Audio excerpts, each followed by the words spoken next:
درته رایاد شي بس خو چې په مخ باندې ته نظر واچې نو څه وشي الله درته رایاد شي د علامه اقبال خو فلسفي سړی و او فلسفه کې پی ایچ ډي کړې وه نو فلسفي چې د ګمراهۍ نه بچ شي دا ډېر د خدای کرم وي ځکه دی خو تینکر وي نو دی په هر څه باندې تینکینګ کوي نو بس پکې ورخویږي نو په هر څه باندې تینکینګ کوي نو وخویږي د هغې وجه دا ده چې دی په عقل باندې زیات اعتماد کوي د نقل تابع نه نو کوم سړی چې په عقل باندې زیات اعتماد کوي د اکثر خویږي دی څه کوي خویږي نو دی خو فلسفي نو دی خطا شوی په وجود د باري کې چې خدای شته که داسې ګپ غوندې دی اوس یو کتاب لیکل شروع کړي دی هلته غالبا مکمل شوی وی امرګري ټایپ کوي چې ډز ګاډ ایگزسټ آیا خدای شته که نشته صحیح ځکه دا اګناسټک اپروچ او ایتیزم دا اوس یو وار بیا دا خو دې دنیا کې دا انقلابات ځي راځي کله شی دباو شي کله بیا راپاسي نو دی هم داسې د خدشې شکار شوی نو د خدشې شکار شوی نو دی د خدشې د ازالې دپاره خپل د پی ایچ ډي د تیسیس مشرف یعنی ایډوایزر چې څوک جرمني کې نو هغه ته لاړو وی هغه سره مې خبره ډسکس کړه خو مزه یې نه وکړه زه مطمئن نه شم نو هغه ماته ویل چې ته زما ایډوایزر ته راشه بریټن ته چې ما چا سره خپل د پی ایچ ډي تیسیس لیکلي وو نو وی هلته لاړم نو وی هغه هم مزه ونه کړه نو یې ناکام او نامراد ګمراه واپس راغله د جرمني او برطانیې دواړو نه نو چې واپس رالم نو داسې یو کیفیت را باندې چې ما نه ځان ژوندی محسوسو نه مې مړ محسوسو په یو داسې عجیب تحیر په ځکه د اګناسټک سړی چې وي دی په دې دنیا کې نه دی ډېر لیونی بس دی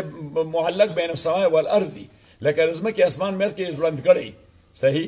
نو بس په دغه کیفیت کې هم نو علامه وایي چې میا امیر الدین صاحب دا د انجمن حمایت اسلام صدر او انجمن حمایت اسلام لاهور کې لویه اداره ده بلا ډېر کالجونه دي بلا ډېر سکولونه دي رفاهي اداره ده نو وی د انجمن حمایت اسلام صدر میا امیر الدین صاحب هغه وی راته وویل چې سخت کال مونږ د انجمن سالانه جلسې دپاره د دارالعلوم دیوبند محدث د بخاري شارح امام العصر علامه انور شاه کشمیری دعوت ورکړی دی نو حضرت امام العصر خو ډېر سخت کمزوری دی خو دعوت قبول کړی دی نو ما ورته چې د امام العصر ما ډېره خبره اورېدلې ده خو لیدلی مې نه دی دا خو ډېر د خوشحالۍ خبره ده زه به هم ورسره میلاوېدل غواړم وی راغلی یم تاله دعوت در کوم نو دی وایي چې په کومه ورځ دغه د انجمن جلسه وه امام العصر راغلی و نو میا صاحب ما په سړی راولېږي چې حضرت صاحب را رسېدلی دی انو ته راشه انو یې زه لاړم نو میا امیر الدین صاحب هغه وی زه هغه ځای ته بوتلم کوم ځای چې حضرت صاحب دن وی علامه انور شاه صاحب کمزور و خو یې دیوال ته داسې یو بستره باندې ډېره والې وه ځکه علامه انور شاه صاحب به د شپې او د ورځې مطالعه کوله نو یې کتاب ورسره و انو کتاب یې کته نو چې دروازه مو کوړاو کړه نو وی میا صاحب سلام وکړه میا صاحب حضرت صاحب السلام علیکم ورحمت وعلیکم السلام ورحمت الله وبرکاتو وی میا صاحب ورته وویل چې جی علامه اقبال صاحب راغلی دی ستاسو ملاقات ته نو حضرت صاحب کمزور و وی میا صاحب ته لږ ما ورته پاسو لږ پاسو نو میا صاحب د لاسو نه ونیسه نو وی مال یې غاړه را کړه